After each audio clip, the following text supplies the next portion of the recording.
sa inyo, Sagittarius. So, kamusta kayo dyan? So, tignan natin sino yung nag-iisip sa inyo at bakit niya kayo iniisip. Kuha tayo ng one card here for you, Sagittarius, no? Sino ba tong tao na ito? So, you have this blue eyes, no? Maybe foreigner, no? For some of you, itong tao na ito. Or literal na sabihin natin na nagsusuot lagi ng contact lens, no? Colored contact lens, of course, no? Blue eyes, no? So, yeah, ayun yung nakikita ko rito, no? Literal, no? So, yeah, pwedeng foreigner, pwede ring nagsusuot ng contact lens, no? For some of you, itong person na ito, no? So, let's see, sino ba tong person na ito na nag-iisip sa inyo, no? Tingnan natin, sino ba tong person na ito?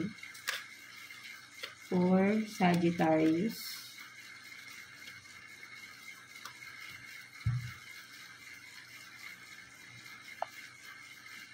So, you have this, the star, and then 10 of swords in reverse.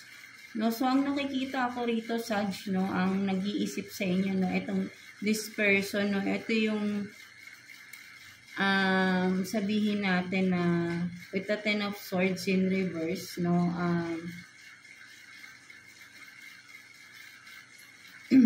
ang nakikita ko rito, no, Sag, ito yung person na parang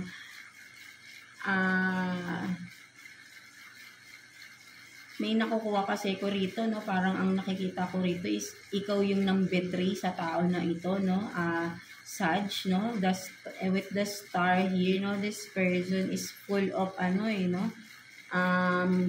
dreams in light, goals in light, no, nakafocus itong tao ngayon sa kanyang sarili, no, with the star, no, sa someone na sabihin natin na who is shining right now, no, but then this is the person na binitray mo or yan, nagkaroon ng conflict sa inyong dalawa, no? So, ayun din nakikita ko, no? Kung person mo to, no, maybe nagkaroon ng conflict or separation, no? Sa inyong dalawa ng tao na ito, no? Mga Sag, no? So, ito yung nag-iisip sa inyo. Someone na sabihin natin na, kasi mas nakikita ko rito, no? Binitray mo tong tao na ito, no? Kung sino man ito, no? And this person, no? Ang nag-iisip sa inyo, no? So, tignan natin, no? Bakit kanya iniisip, no? Ano bang iniisip niya sa inyo? Tignan natin. Kuha tayo ng 2 cards for you, Sag. Bakit kayo iniisip ng tao na ito?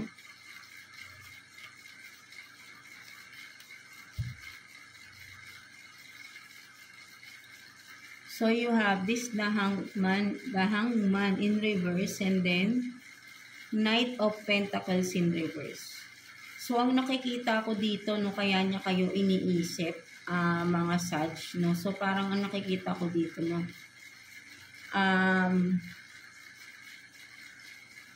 kumbaga, naaalala ng tao na ito yung mga struggles na pinagdaanan niya, no, nung siguro ay this is a past person, no, sabihin nating ex mo, no, for some of you na nagmo-move on na, no, this person, no, medyo nagiging maganda na yung takbo ng buhay niya, no. So, parang nakikita ko rito, naaalala lang niya yung past, no, na magkasama or yung mga pinagdaanan niya sa inyo na dati feeling stuck siya, no, sa relasyon ninyo na parang burden, kung ano man, no. So, kayo lang din nakakaalam nito, no. So, again, is ang nakikita ko rito is someone na binitray mo, no, mga Sag, no, itong person na ito. Nagkaroon kayo ng conflict and now, no, moving on na itong tao na ito at naiisip lang niya, no, nare-reminisce niya yung mga pinagdaanan niya nung nandyan pa siya sa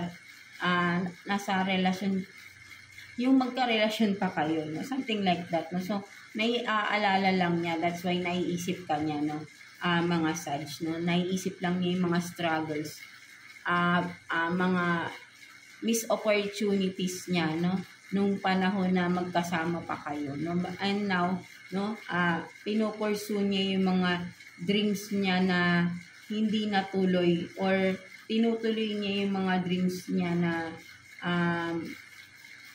na-stop na hindi niya na-pursue nung because of, syempre, magka-relasyon kayo, no? Something like that, no, mga Sagittarius natin. So, ayun yung nakukuha ko dyan sa inyo, no, mga Sag natin, no? So, yeah.